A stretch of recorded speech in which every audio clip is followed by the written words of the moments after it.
Hello doctor. दौड़ती भागती जिंदगी में रखिए अपनी सेहत का ख्याल।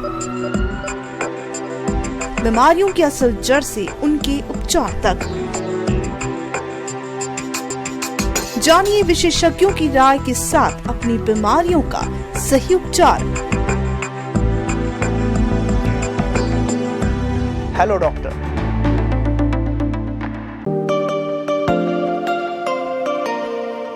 नमस्कार, आप देख रहे हैं दूरदर्शन हिमाचल। हेलो डॉक्टर कार्यक्रम में सभी का स्वागत है। और हेलो डॉक्टर कार्यक्रम में आज हम बात करेंगे गर्भाशय में होने वाले रोग के बारे में, यानी बच्चेदानी में कौन कौन से कारण रहते हैं कि रोग पनप जाते हैं, क्या उसके लक्षण रहते हैं, क्या उसके उपचार रहते हैं।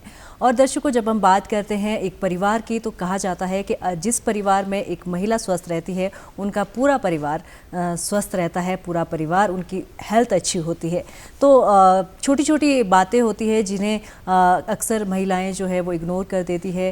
क्या वो कारण रहते हैं और ऐसे वो जो छोटी छोटी बातें हम इग्नोर कर देते हैं उसके कारण एक बड़ी गंभीर बीमारी जो है वो पनप जाती है।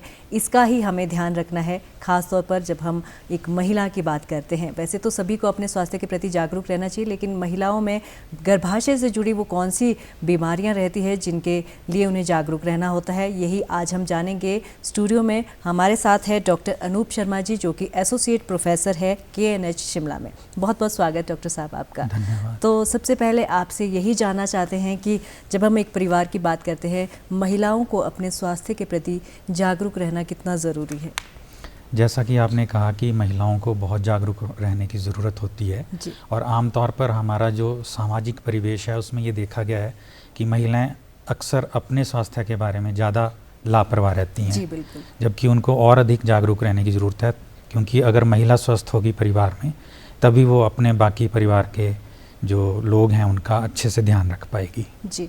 कुछ आंकड़ों की जब हम बात करते हैं, चाहे वो कैंसर हो या फिर और भी गर्भाशय से जुड़ी बीमारियां हो, तो भारत में लगातार बहुत सी बीमारियां आम होती जा रही है। कैंसर में तीसरे नंबर पर आ चुके हैं। तो कब महिलाओं को अपने जो हेल्थ के प्रति जागरूक होना या फिर रूटीन चेकअप हम कह सकते हैं, या फिर वरी करना बहुत ज़्यादा ज़रूरी है कि हमें कहीं ये बीमारी तो नहीं हो रही है या गर्भाशय से जुड़ी कोई प्रॉब्लम तो नहीं है? ये बहुत अच्छा प्रश्न किया आपने। हमारे देश में पहले जो सबसे ज़्यादा पाया जाता था वो था गर्भाशय के मुंह का कैंसर। जी। अभी कुछ समय से जो स्तन का कैंसर है वो अधिक पाया जाने लगा है। जी। लेकिन जो ये गर्भाशय के मुंह का कैंसर है इसके बारे में बहुत जागरूकता की ज़रूरत है। जी। क्योंकि ये एक इस किस्म का कैंसर है जिसमें बहुत लंबा समय लगता है इसको पूरी तरह से विकसित होने में। जी। और अगर इस पे समय से अगर इस पर ध्यान दिया जाए तो इसकी रोकथाम भी की जा सकती है और इसको गंभीर रूप लेने से बचाया जा सकता है। जी। तो हम यही जानना चाहते हैं कि एक महिला को क्या उनके जो छोटे छोटे कारण होते हैं, जैसे कि हम बोलते हैं कि इग्नोर कर जाते हैं कि कहीं इस वजह से ये कारण होगा, इस वजह से ये बीमारी होगी, तो क्या वो ऐसे लक्षण रहते हैं जिससे उन्हें चिंतित होना चाहिए कि क्या कुछ गर्भाशय से जुड़ी प्रॉब्लम तो नहीं है, क्या उन्हें चेकअप करवाना चाहिए? तो उन कारणों के बारे में बताएं। तो हमारे पास OPD में जो सबसे अधिक मरीज़ आते हैं वो आमतौर पर आते हैं योनि से स्राव के बारे में। जी। और उसके बाद जो सबसे ज़्यादा मरीज़ आते हैं उनमें जैसे मासिक धर्म में बहुत ज़्यादा ब्लीडिंग होना। जी। या फिर मासिक चक्कर के बीच में कभी भी ब्लीडिंग हो जाना। जी। तो इस प्रकार के हमारे पास मरीज़ ज़्यादा आते हैं OPD में। जी। तो इससे क्या चिंता रहती है और क्या बीमारी होने का कारण रह जाता है? देखिए, जो ये स्राव की समस्या है जी। ये तो मुख्यतः इन्फेक्शन की वजह से होती है। जी। और इसका इलाज भी बहुत आसानी से हो जाता है, लेकिन मरीज़ को समय से आ जाना चाहिए। नहीं तो कई बार क्या होता है कि ये जो इन्फेक्शन है ये संक्रमण जो है ये फैल जाता है और जो बच्चेदानी है उसमें फैल जाएगा, जो उसके आगे फिर ट्यूब्स होती हैं उसमें फैल जाता है। तो फिर ये एक गंभीर समस्या का रूप ले लेती है बीमारी। और क्या एज रहती है जब एक महिला को अपने स्वास्थ्य के प्रति सोचना चाहिए कि मुझे ये चेकअप ज़रूरी है कि करवाना ही चाहिए, या फिर सिम्टम ना भी हो तो भी उसे चेकअप करवाते रहना चाहिए? जैसे ही महिला ये प्रजनन के आयु वर्ग में सम्मिलित होती है जी। तो उस वक्त से उसको फिर ज़्यादा ध्यान देने की ज़रूरत है, क्योंकि इन्फेक्शन होने के चांसेस भी उसी समय से ज़्यादा हो जाते हैं। जी। और मुख्यतः जो ये बच्चेदानी के मुंह का कैंसर है, इसमें इन्फेक्शन एक बहुत बड़ा कारण माना गया है। जी जी जी। सबसे बड़ा कारण है। और हमारे देश में ये देखा गया है कि जो गर्भाशय के मुंह का कैंसर है वो बहुत महिलाओं में पाया जाता है, और जो विश्व में बर्डन है डिजीज़ का, उसमें हमारा जो देश है वो कंट्रीब्यूट लगभग 1/4 केसेस में करता है सर्वाइकल कैंसर में। और इसमें बहुत सी महिलाओं की जानकारी के अभाव में मृत्यु भी हो जाती है, क्योंकि वो बहुत लेट स्टेज में अस्पताल में जांच के लिए आती हैं। तो हमारा यही मकसद रहना चाहिए कि इस कैंसर को जल्दी जांच से पकड़ लिया जाए, इसका पता जल्दी चल जाए। तो क्या ऐसे खास लक्षण रहते हैं जो आप बता सकते हैं कि गर्भाशय में कैंसर के लक्षण इसके हो सकते हैं और फिर उसके टेस्ट शुरू हो जाते हैं करवाने? गर्भाशय का कैंसर 2 किस्म का होता है। एक तो उसका जो मुख्य हिस्सा होता है गर्भाशय का, जिसको हम बॉडी ऑफ यूट्रस बोलते हैं, तो उसके अंदर जो झिल्ली रहती है उसको एंडोमेट्रियल कार्सिनोमा के नाम से हम जानते हैं। तो एक तो वो एक कैंसर होता है, और दूसरी किस्म का जो कैंसर होता है वो है बच्चेदानी के मुंह का कैंसर। तो ये 2 अलग अलग चीज़ें हैं और इनमें अलग अलग कारण भी हैं जिनकी वजह से ये उत्पन्न होते हैं कैंसर। तो हम पहले एक कारण के बारे में जानना चाहते हैं। पहले आप ये बताएं कि ये एक दूसरे से डिफरेंट कैसे हैं, और क्या ये कैंसर अलग अलग रूप से विकसित होता है और अलग अलग तरह के लक्षण इसमें दिखाई देते हैं? कुछ लक्षण तो ऐसे हैं जो दोनों में पाए जाते हैं, लेकिन विकसित होने के कारण जो हैं वो अलग अलग हैं। तो जैसे जिसको हम एंडोमेट्रियल कार्सिनोमा या बच्चेदानी के मुख्य भाग का कैंसर बोलते हैं, उसमें आमतौर पर ये देखा गया कि जैसे जो महिलाएं जिनको ब्लड प्रेशर ज़्यादा होता है या डायबिटीज़ की प्रॉब्लम रहती है या मोटापा ज़्यादा रहता है इस किस्म के, या जिनमें जिसको हम बोलते हैं मिनार्की बोलते हैं, जिनमें ये मासिक चक्कर जल्दी शुरू हो जाता है और रजो निवृत्ति जो है वो देरी से होती है, जिसको हम मीनोपॉज भी कहते हैं मेडिकल लैंग्वेज में।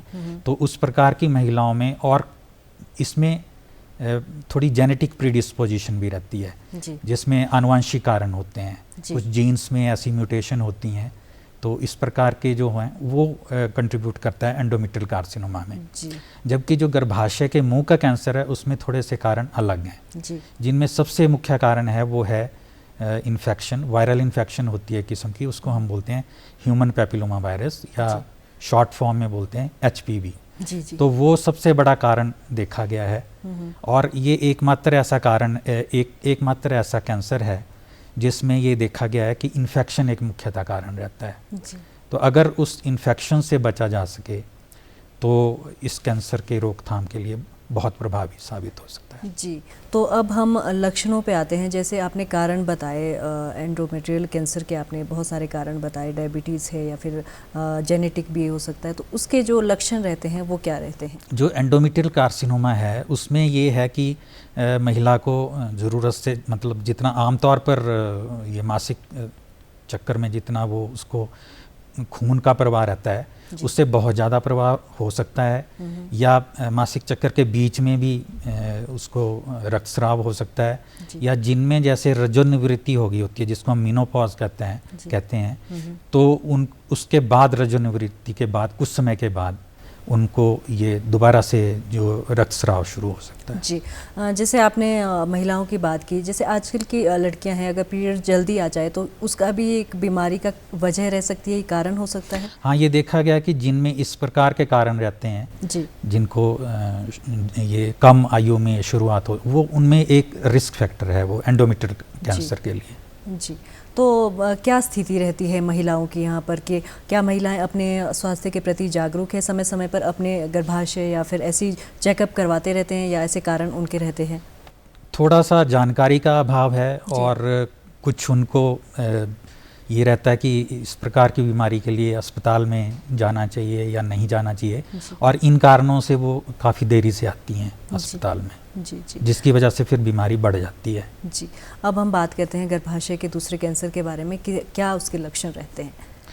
जो गर्भाशय के मुंह का कैंसर है उसमें मुख्यतः एक तो ये हो सकता है कि जिसको हम डिस्चार्ज बोलते हैं या स्राव बोलते हैं, जी जी, वो एबनॉर्मल हो सकता है, जिसमें दुर्गंध युक्त स्राव हो सकता है, या फिर जैसे उनको रक्तस्राव हो सकता है, कभी भी रक्तस्राव हो जाएगा, या यौन संबंधों के बाद उनको रक्तस्राव होगा। जी। तो इस प्रकार के लक्षण रहते हैं जो शुरुआती दौर में रहते हैं। जी। और जब बीमारी बहुत ज़्यादा बढ़ जाती है तो वो बीमारी आसपास के अंगों में भी फैल जाती है, जैसे गर्भाशय के आगे जो हमारे पेशाब की थैली रहती है उसमें अगर चली जाए इन्फेक्शन तो वहाँ सुराख भी बन सकता है, जी। और उनको बार बार पेशाब आना, या पेशाब पर नियंत्रण ना रहना, जी। या लगातार ही पेशाब का निकलते रहना जी। योनि के थ्रू, तो इस प्रकार की प्रॉब्लम्स उनको रह सकती हैं।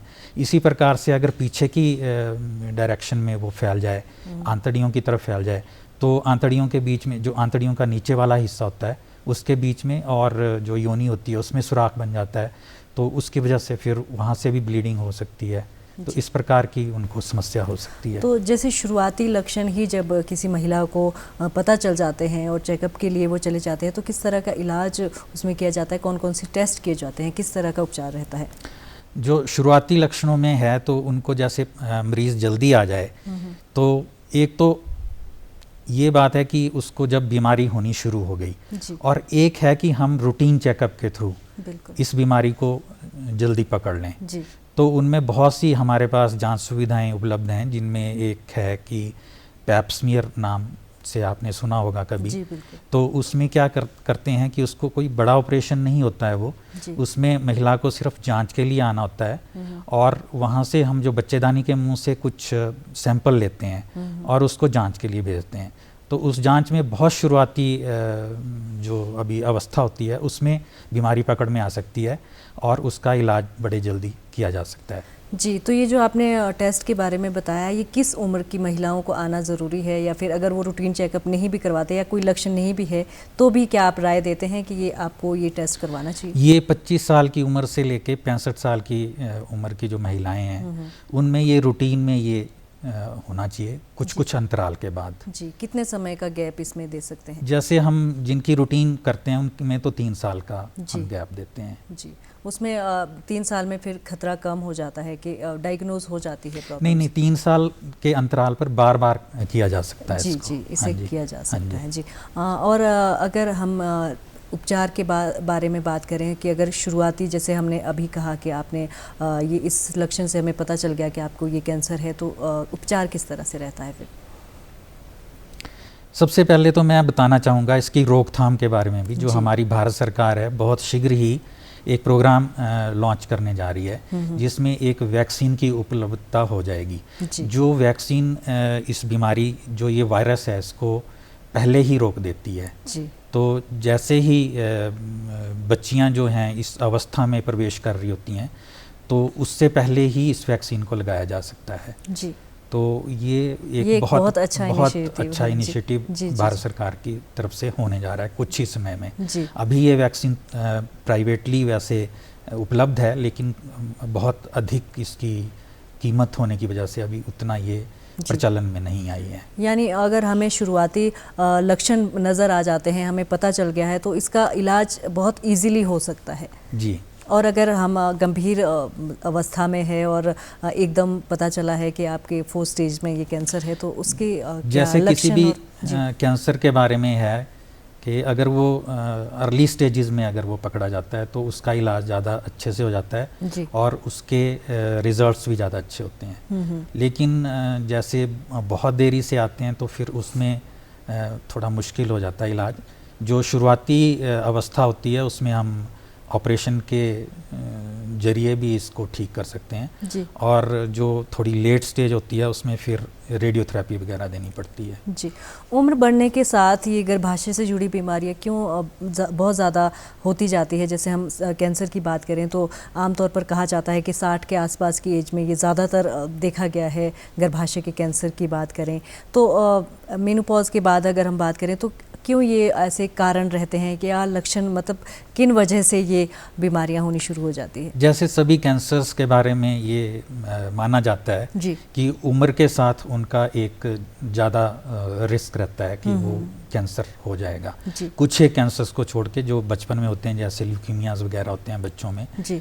ज़्यादातर जो कैंसर हैं वो अधिक उम्र में ही पाए जाते हैं। जी। उसमें हमारी जो एजिंग प्रोसेस है उसका भी रोल है, और जैसे कुछ उसमें मैंने बताया कि इन्फेक्शंस का भी रोल रहता है, जिसकी वजह से हमारी जो जीन्स होती हैं उनमें कुछ म्यूटेशंस आ जाती हैं, तो उस प्रकार के कारण रहते हैं जिसकी वजह से फिर ये कैंसर का अधिक प्रभाव होना शुरू हो जाता है। क्या कुछ हमारे अपनी देखभाल के कारण भी हम इन बीमारियों से बच सकते हैं? जैसे कि हम गर्भाशय से जुड़ी ही बातें करें तो घर बैठे भी कोई देखभाल से जो हम सुरक्षित रह सके और इन बीमारियों से बच सके? नहीं, अब जैसे गर्भाशय के मुंह के कैंसर के बारे में तो निश्चित तौर पर ये कहा जा सकता है कि जैसे एक तो मैंने बताया कि वैक्सीन है, अगर वैक्सीन लगा दी जाए तो उससे उसकी 80% तक रोकथाम हो सकती है जी। और जैसे कुछ सावधानियां हैं, जैसे बच्चियों को कम उम्र में जैसे यौन संबंध नहीं बनाने चाहिए, क्योंकि वायरस के उसमें उसके शरीर में मतलब पहुंचने के ज़्यादा कारण हो जाते हैं। जी। कुछ ऐसे शरीर में ऐसे अभी उनका इमेच्योर होता है सिस्टम, अभी अपरिपक्व होता है, जी, जी। तो उसमें वायरस की इन्फेक्शन हो जाए और फिर उसके बाद ये वायरस, क्योंकि एक कारक है इसका गर्भाशय के मुंह के कैंसर का, तो अगर बच्चियों को इस बारे में शिक्षित किया जाए, फिर कुछ सावधानियां बरती जाएं, तो इस प्रकार से इसकी रोकथाम की जा सकती है। जी। तो किस तरह से हम क्या आपकी तरफ से भी कोई प्रोग्राम्स चले रहते हैं जिससे महिलाओं को अगर इन गंभीर बीमारियों से जुड़ी जानकारी दी जाए, उसकी रोकथाम और लक्षणों के बारे में बताया जाए?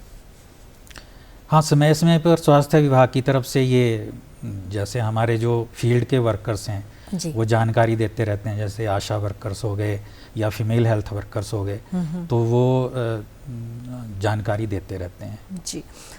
जैसे आपने शुरुआत में कहा था कि अगर आप जैसे डायबिटीज़ की बीमारी है या फिर मोटापा आपके अंदर है, तो इन महिलाओं को भी क्या जागरूक रहना चाहिए और चेकअप करवाते रहना चाहिए? हाँ, ये जो मैंने बताया था कि जो एंडोमेट्रियल कैंसर है जो उसमें, क्योंकि इन चीज़ों का बहुत एक प्रभाव रहता है, तो डायबिटीज़ हो गई या ब्लड प्रेशर हो गया, तो इनकी समय पर अगर जांच होती रहे और ये बीमारियां जल्दी पकड़ में आ जाएं तो एक बचाव का कारण बन सकती हैं। जी।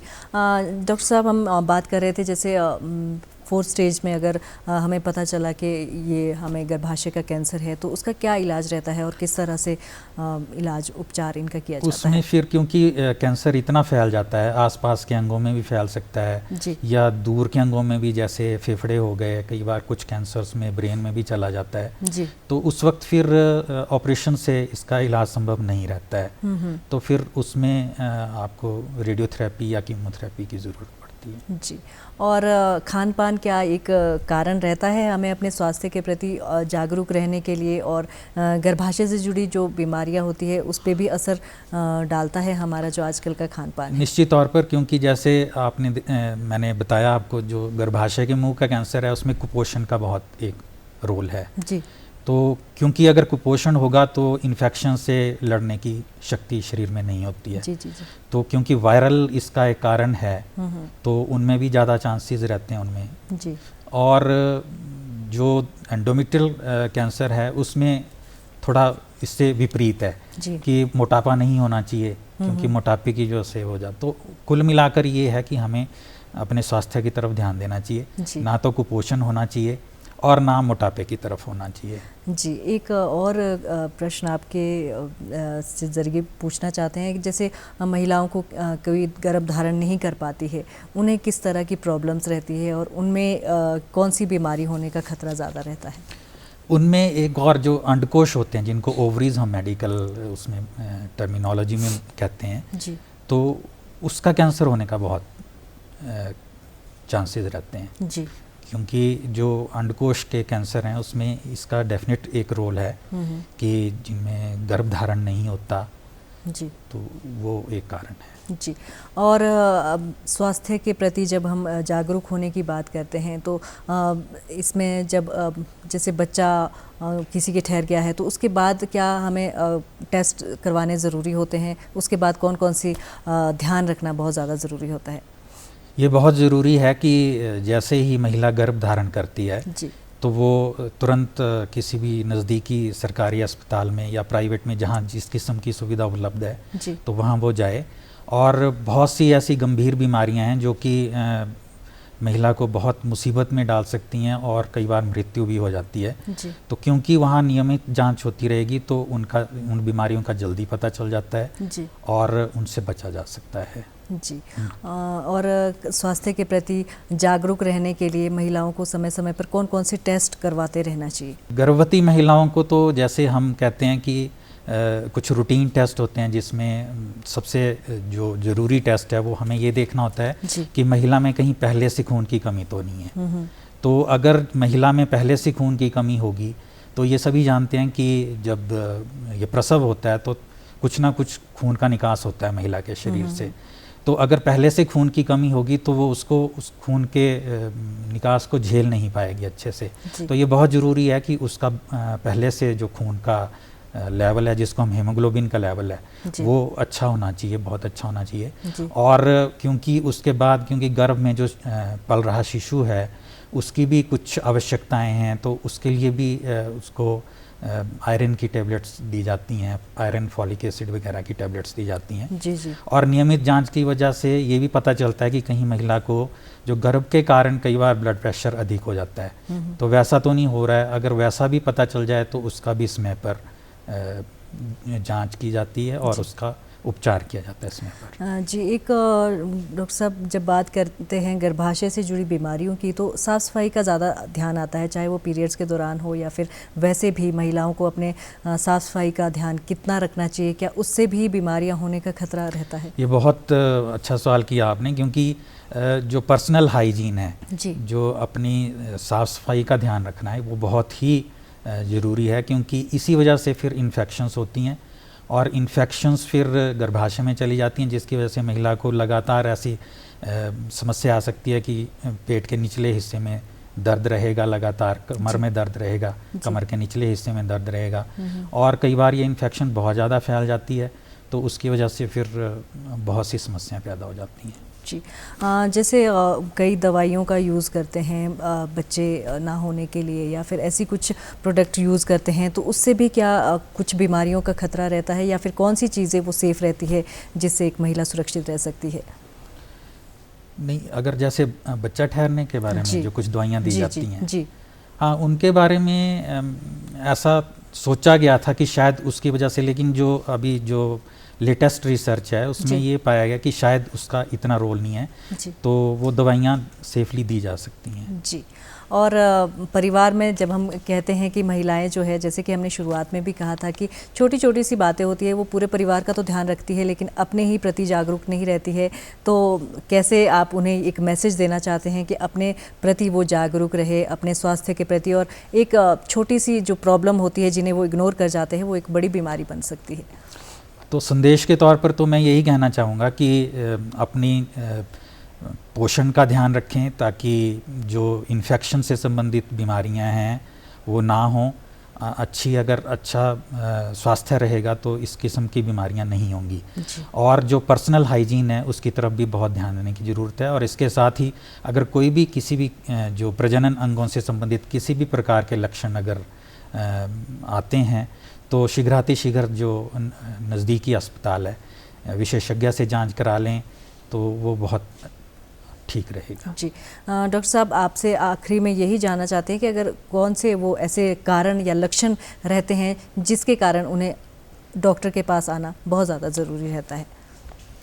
तो चाहे वो छोटे छोटे लक्षण हो फिर भी उन्हें डॉक्टर के पास चेकअप करवाना ज़रूरी रहता है। तो मैं तो यही कहूँगा कि जो जैसे हमारे पास ओपीडी में सबसे ज़्यादा ये मरीज़ आते हैं जी, तो उनमें ये स्राव की, जिसको हम डिस्चार्ज की प्रॉब्लम कहते हैं, सबसे ज़्यादा उसकी वजह से मरीज़ आते हैं, तो वो इग्नोर नहीं करना चाहिए उसके। और कभी भी अगर जैसे मासिक धर्म में बहुत ज़्यादा रक्तस्राव होता है या मासिक चक्कर में बीच में रक्तस्राव हो जाता है, इस प्रकार के लक्षण हो, दुर्गंध युक्त अगर स्राव है इस प्रकार का है, तो इस प्रकार के लक्षणों को इग्नोर नहीं करना चाहिए और जल्दी से जल्दी जांच करवानी चाहिए।